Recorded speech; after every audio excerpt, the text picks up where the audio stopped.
ছিল আমার 23 সালের জেনারেল নলেজের খাতা প্রিলির জন্য আর কি কিছু বিষয় নোট করেছিলাম। জেনারেল নলেজ নিয়ে আপনারা অনেক বেশি আসলে চিন্তা করছেন, খুব ডিটেলস আমি বলবো যে পড়ার দরকার নেই, সেটা বারবারই আমি বলছি যে কমন টপিকগুলো আপনি পড়বেন। আমি এখানে দেখাই, যেমন এই যে অর্থকারী ফসল, এখানে কি ধান, গম, ভুট্টা, কলা, তুলা, আলু, তামাক, হ্যাঁ এইগুলো থেকে আপনি অনেক কোশ্চেন পাবেন আপনি যদি প্রিভিয়াস কোশ্চেনগুলো অ্যানালাইসিস করেন।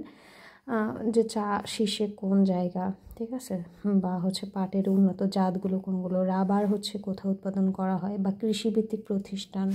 এরপরে ধরেন দেখা যায় যে যে আন্তর্জাতিক ধান গবেষণা ইনস্টিটিউট, এরকম কিন্তু অনেক প্রশ্ন আছে, খুবই কমন প্রশ্নগুলো, ঠিক আছে। তারপর ন্যাশনাল পপুলেশন কাউন্সিল, এটা কবে প্রতিষ্ঠিত হয়, বা হচ্ছে জনসংখ্যা বৃদ্ধির হার, এটাও খুবই ইম্পর্টেন্ট প্রশ্ন।